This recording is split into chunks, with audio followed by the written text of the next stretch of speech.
Hey everyone, Rua here with a long-awaited follow-up to the Paladin guide I made a few months back.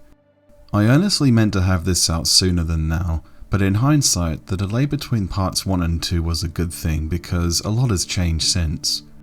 This second part will go into how you can make Paladin do some surprisingly decent DPS, how this affects its tanking role, and how aspects of the job I went over in part 1 have changed over the last few months. Let's start by casting our minds back. Some of what I said in part 1 still holds true, especially that which directly relates to job-specific abilities and mechanics like rampart, cover, and being reliant on external sources of MP restoral. But more than a few points I made here I've had to revise. Paladin's problems relating to its DPS output are now pretty much non-existent, and the gulf between its DPS and Runefencer's DPS has been drastically narrowed. At the same time, the substantial difference in magic evasion between the two jobs has likewise been closed. Runefencer will still have the superior magic evasion, but the contrast is no longer so stark. Finally, the issue with HP potentially fluctuating too much in a fast cast set has been alleviated, as an ideal tanking build has shifted. A high HP turtle build still has its place, but it's no longer the be-all end-all. Well, it's certainly not my go-to anymore. A Paladin's problems in these areas stem from the fact that its options for DPS gear were not great, compounding an inherent problem of lacking DPS enhancing abilities or job traits.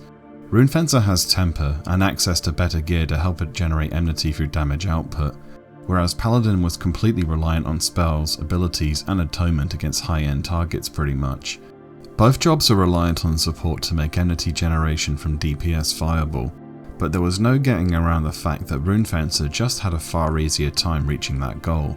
Paladin's best hybrid DPS tanking set was the Volt Hauberk set from Divergent's Windurst, but its low drop rate, coupled with the fact that other players would always be competing for it, meant that even veteran Paladins were unlikely to get more than a few pieces of it, let alone ever complete the set. Enter the Sakpata Armor. Introduced 2 months ago with the addition of Odyssey Tier 3, it completely obliterated the Vault. Far easier to obtain and superior in every way, Sakpata has outstanding mitigation, having the highest magic evasion value of any armor Paladin can use, and 40% damage taken reduction, making it trivially easy to reach the 50% cap on equipment. It also comes with high amounts of accuracy and double attack, noticeably increasing TP gain. Better still, it has solid base attributes, attack, and is the only set Paladin has which has physical damage limit on it, making it very powerful for weapon skills when at the PDIF cap.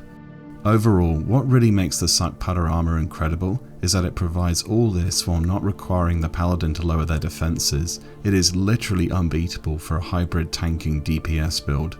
I really cannot emphasize enough how strong the mitigation the Sakpata Armor provides is. As one who played Runefencer for the longest time, still does occasionally, and took it as far as I could go, Paladin now feels very similar when it comes to shrugging off magic attacks and status ailments, and that's something I never thought I'd ever say. There will still be times where certain ailments cannot be avoided, that's just something both jobs have to deal with. But if you spend time going between the two jobs, you will likely also notice that the gap in magic evasion between them has indeed been reduced, and reduced quite significantly. Paladin now has the means to be more aggressive and actually contribute to group damage output. Previously, trying to DPS on Paladin was like squaring the circle in any content of consequence. But now that it can not only TP but also weapon skill without potentially taking major damage, it's suddenly become viable.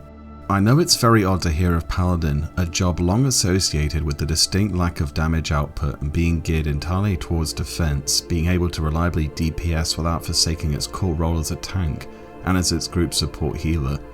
But this recent addition has indeed made it very viable, not to mention engaging and very productive to do. This does bring up another question though. Even if DPS on Paladin while tanking is now effective, when is it optimal? Even if a Paladin can do respectable weapon skill damage, its atonement spamming still more efficient for maintaining enmity. The best answer I can give is for the player to be situationally aware of the support they have and the level and status of their target. Say you don't have enough buffs to hit the PDIF cap, which you need to be at for Sakpata's physical damage limit trait to kick in, then atonement will likely be better to fall back on. If you have optimal conditions, harder hitting weapon skills will inevitably speed the fight along and still help you retain enmity, especially if the situation you're in happens to be a Zerg rush. This was the same advantage Runefencer held a monopoly on for the longest time, and is arguably still better for it with its Epiolatry on AM3. It could go all out during a rush and still hold the target. So what should a hybrid tank DPS build ideally look like? It's crucial to remember that you are still a tank first and foremost. The same principle a DPS Runefencer should adhere to applies here. You cannot entirely forsake key tank attributes like HP and enmity. Reaching the 100 enmity required for capped reduction loss is practically impossible given the lack of enmity on Sakpata. Even with a Burt gang, you're likely not reaching it without making some potentially big trade-offs. The best solution I can think of is Faux Servente, which reduces cumulative enmity loss when taking damage, emulating the Burt gang's effect if you're not using it, and pushing the Burt gang's effect further if you are. This is the set I opt for regardless of the sword and shield I use for the situation at hand. The waist slot needs to be the Sailfee belt +1, since Sakpata only has 16% total haste on it. The 9% on the belt takes you to the 25% you need, and gives you more double attack once you augment it. The neck, earring, and ring slots are all dedicated to HP, vitality, base defense, and enmity, key tanking attributes. This set puts me at roughly 3200 HP and covers all the essential bases. The Nagling didn't feature in part 1 because I did not consider full-on DPS a viable avenue for a Paladin, but now that it is, it warrants talking about. The Nagling is perhaps the most popular sword in the game, and chances are you're already familiar with it. The Nagling is a powerhouse of a sword when you're looking for maximum damage output, and can afford to work around the fact it has no defensive attribute on it. It's kinda like a Lionheart for a one-handed sword user like a Paladin.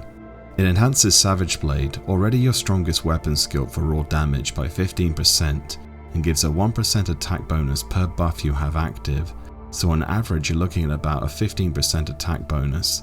For a job inherently attack starved like Paladin, that's very noticeable. Nagling is what you can use if you do not need the defensive attributes of other options, just be ready to swap it out if things are going south. The Blurred Shield is what you'd typically use alongside the Nagling. Its main selling points are the weapon skill damage and minor fencer bonuses, which push Savage Blade even further. There's not really much else to say about it. Again, just be ready to change it out for a true defensive shield if things have escalated and you need more defense. The set I use for Savage Blade maintains defenses while putting out as much damage as possible. 4 pieces of Sakpata remain. Remember that the physical damage limit means weapon skill damage when you're at the PDIF cap. The Slevia leggings are there for weapon skill damage, the mantle with strength and weapon skill damage is a given, and the accessory slots are taken up with the same 2 attributes to get as much damage out of Savage Blade as possible. Unfortunately, it's just not feasible to use an enmity build for Savage Blade. That works for Atonement given its unique mechanics, but it won't work here. Remember that Savage Blade scales damage with TP extremely well, more than tripling its FTP between 1 and 3000%. So it's worth letting it build a strong charge, or better yet, using it in a coordinated skill chain. The next thing I need to bring up is something I didn't even know about until a few weeks ago. Credit to uncovering and sharing this goes to Martel, so all I'm doing here is just conveying his discovery. As it turns out, without at least some elemental resistance in a magic evasion mitigation build, you cannot get a full resist. That's to say a reduction to 1/8 damage against an elemental attack, no matter how much magic evasion you have. This basically means that the Asclepian belt has been replaced by the Carrier's Sash, unless you're getting a bar spell specifically against the element you're facing, which is not always a guarantee if what you're fighting either dispels or uses multiple elements. This is not only important to know for high-end content in general, but this discovery also breathes new life into the Aegis for me. A shield I wasn't very keen on until very recently, when its applications became more apparent to me. Don't get me wrong, the block rate against physical attacks on the Aegis is still abysmal, but that's not its purpose. There are some battles, some added very recently in Odyssey, where it's impossible to block incoming attacks, in which instance the O-Chain or the Pruan will not perform well at all. Here you reach for the Aegis. The 50% magic damage reduction on the Aegis bypasses the 50% cap, but remember that the ultimate cap for damage reduction is 87.5%, so you're not getting all of the 50% out of the Aegis, but more than enough to make a difference. Many had commented on the fact that it felt like Runefencer could take physical damage as well as magic damage with Epiolatry, while Paladin was only really ideal against physical. Recent updates have truly leveled the field, I think. The Excalibur did not feature in my original guide because I did not have enough experience using it to convey how I think it should be used. The Excalibur is the relic sword you can obtain through Dynamis. It can be reforged all the way to its penultimate form, complete with its afterglow and enhanced aftermath effect, but to really make it shine, you need to take it all the way to rank 15 through augmentation. Depending on your means, this will be a tall order, but if you can persevere, you might end up being very surprised at how well it performs, even against existing options. You might have said other options by the time you get the ability to augment the Excalibur, but as I found, it's well worth a look. The Excalibur is a really unique sword. Its base attack bonus builds on Sakpata's and will help get better returns from percentage-based attack bonus buffs. Its own damage over time is decent as well, occasionally dealing triple damage on the first hit of an attack round and having another hidden effect of dealing 25% of your current HP as slashing damage, something which can activate even when Enlight 2 is up. Its signature weapon skill, Knights of Round, is surprisingly decent. It has the much desired fusion property and can be used at 1000% TP since its damage does not scale with TP. The aftermath effect of the Excalibur is potent as well. A 30 tick regen and 3 tick refresh, which stack with other sources are the same. The Excalibur's regen matches the regen 4 a Runefencer can cast and allows for safer use of Paladin's best TP neck, the Vim Torque, which gives regain, more refresh and precious store TP in exchange for a 50 tick HP drain. The Excalibur offsets this penalty nicely.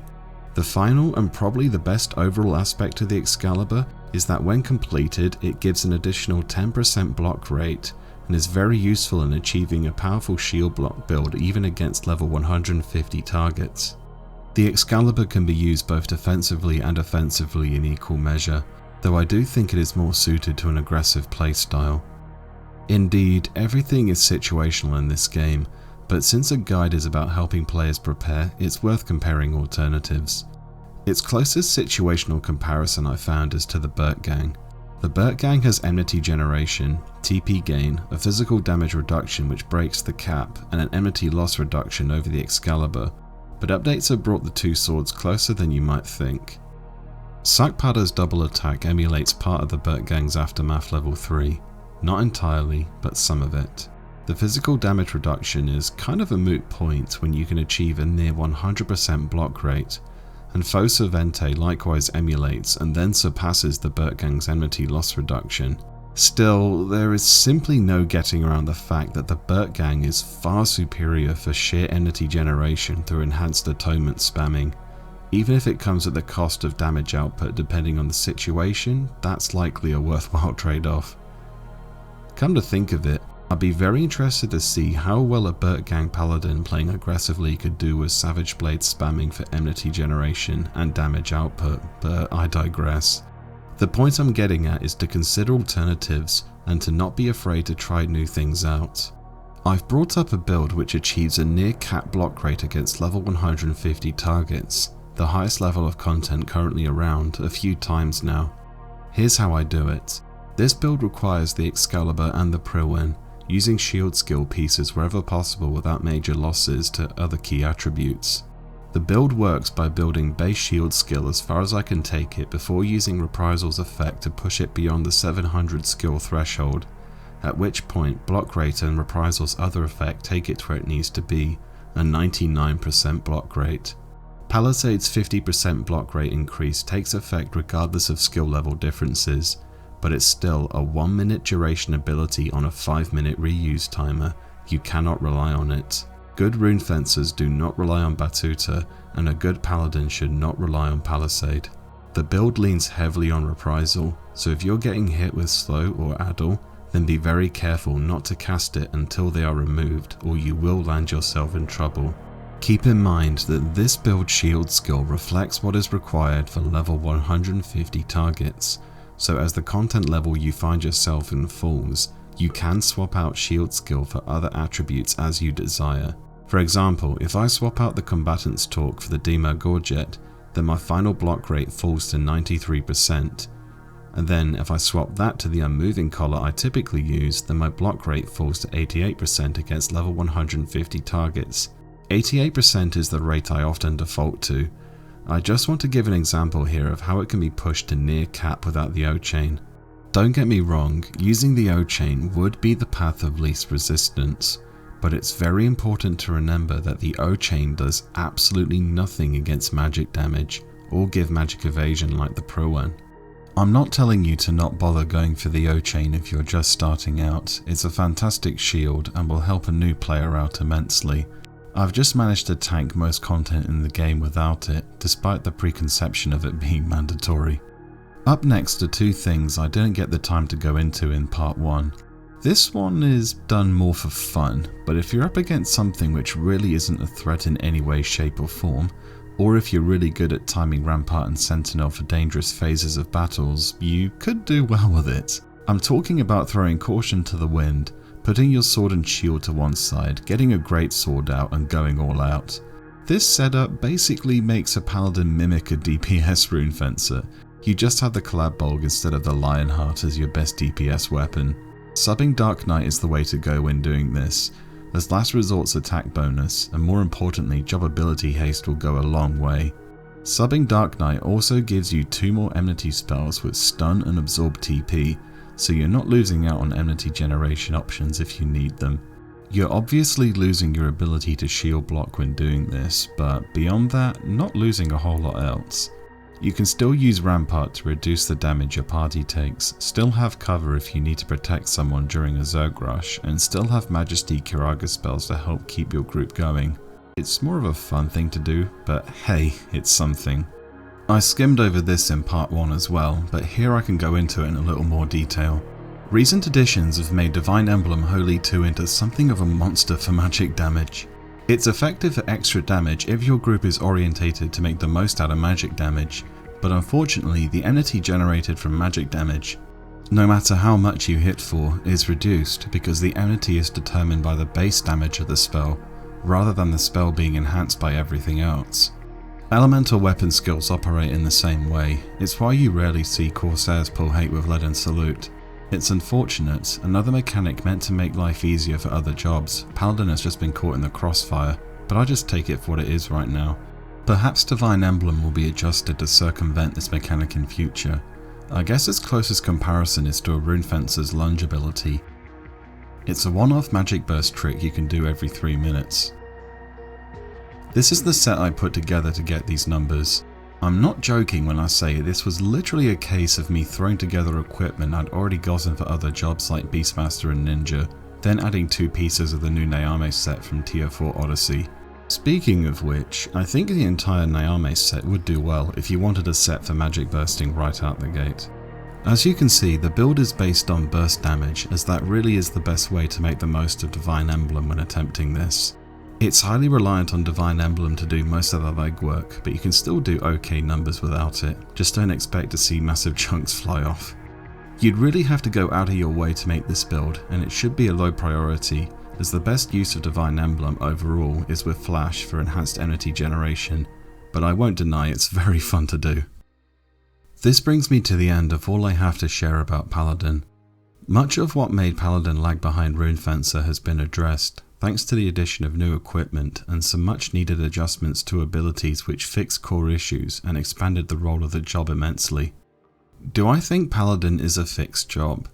Honestly, yes. It is more than fully functional in its main capacities and can be taken beyond them in the hands of skilled players with the know-how to do so. Having said that, I am very interested to see what Square Enix does to the job when every job is adjusted, as they have announced they plan to in the near future. When that time comes, I'll inevitably find myself here again. I'll see you all next time.